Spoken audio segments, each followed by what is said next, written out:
Hello Year 1 and welcome to my retelling of Hunter's Icy Adventure.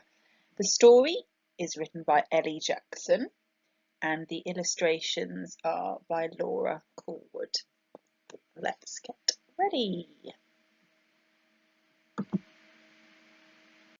Okay, so before I begin, listen out for describing words. Listen out for those adjectives which describe things. Listen out for verbs that describe movement or doing things. And maybe you can magpie, which means borrow, some of the language in this story when you're writing your own story. Okay, when we write The Journey Home in 2 weeks. So listen out for all of that beautiful story language as we go along. So Hunter's Icy Adventure. As the cold wind whistled across the icy wilderness, a magnificent polar bear called Hunter rolled happily in the fresh snow, cleaning his beautiful white coat and stretching his powerful body. The sky above him glowed red with the Arctic sunrise, and he looked forward to diving into the freezing waters to begin his hunt for seals. Hunter knew it often took him a long time to catch his favourite prey, and his rumbling tummy reminded him he had better get started. Hunter's mother taught him to hunt seals by waiting patiently on the thick sea ice, catching them quickly as they come up for air. Hunter normally had to wait several hours for a seal to appear, but today he was feeling ravenously hungry and decided to try sneaking up on a seal asleep on an ice floe. Hunter moved confidently and swiftly, his paws creeping softly over the floating ice.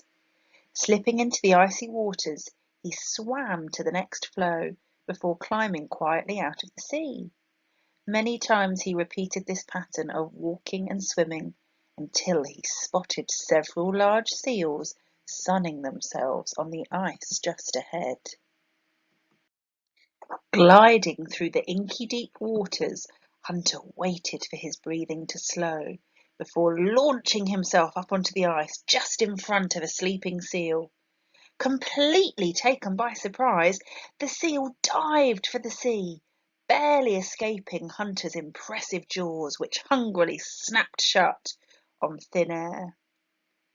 Needing to regain some of his strength, Hunter lay down on the ice to rest. As the sky came alive with the colours of the night, he noticed that the sea was getting rougher and the ice was melting and breaking into smaller pieces. He felt desperate. He struggled to grip onto any ice, and then he was tipped off into the sea with a large splash. Giving a final look at the disappearing ice, Hunter swam steadily with the current, his strong legs paddling as he searched for land or ice so that he could rest. After many, many hours of swimming, he at last glimpsed waves breaking around the edge of a small iceberg. He hauled his shivering body out onto the glistening ice, curled up, and went to sleep. Days went by as the Arctic sun shone stronger and stronger, and Hunter began to feel hot and uncomfortable. His icy refuge was rapidly melting now, and he knew he didn't have much longer left until it disappeared completely. Sometimes enormous icebergs would silently drift past him, but their icy sides were just too steep and high for him to climb onto. He floated along and sadly realised that he was far from home and lost in a world he didn't recognise. He desperately scanned the horizon for signs of land, and at last he heard the harsh calls of seagulls on their cliff-top homes. Plunging once more off the edge of the ice, he frantically swam for safety, his claws grappling on the sharp rocks of the steep shore. Heaving his heavy body up the towering cliff, he soon became trapped on a tiny ledge and he just couldn't go any further.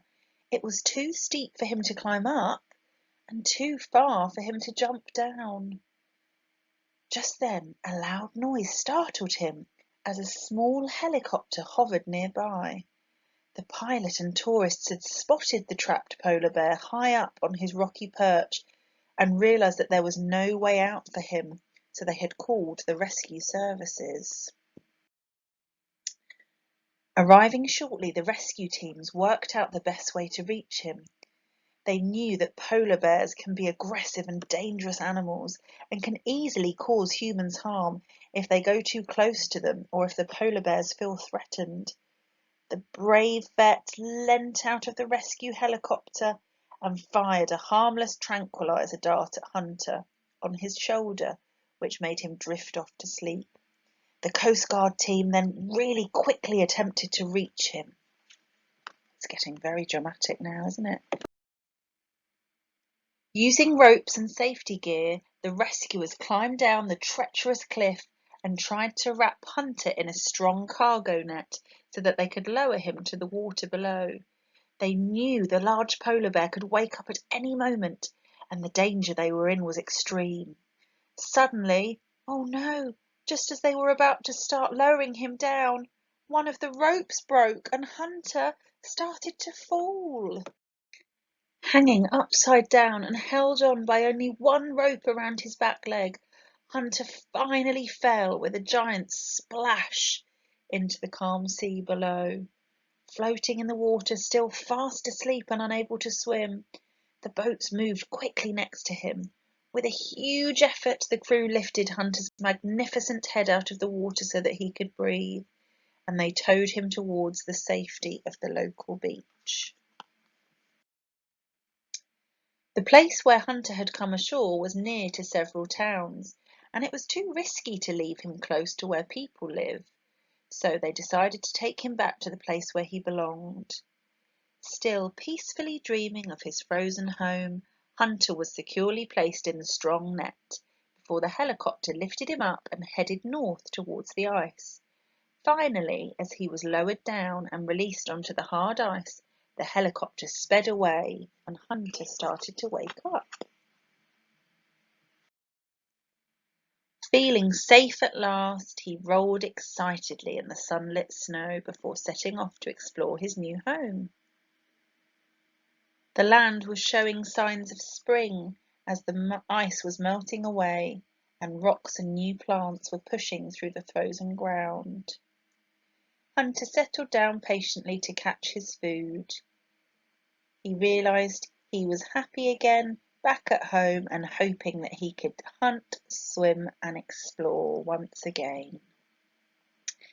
Now, tomorrow, our Wednesday lesson, we will be exploring climate change and talking about how the ice is melting and how life for polar bears in the wild is quite hard. And that's what Hunter experienced, didn't he, in this story? He got lost and got further and further away from home because the ice was melting. So it is a sad story in the sense that the world is changing, which we will talk about tomorrow, and it's getting too hot and certain things are happening that affect some of our animals. But in this story, Hunter was very lucky, wasn't he, to be saved. It was a very dramatic ending there when he fell into the sea. I was really nervous reading it, but it was a happy ending in the sense that he's now been put back where he belongs on the ice. So we're hoping that he finds some seals to eat. And actually polar bears like to be on their own. They like to be, they're solitary animals, like pandas, which we'll find out about later in the week. So he's quite happy there in his icy home. We just all have to try our best to look after our world so that polar bears like Hunter can stay happy in the wild. And look forward to tomorrow's lesson where you'll learn even more about it all. Thanks for listening.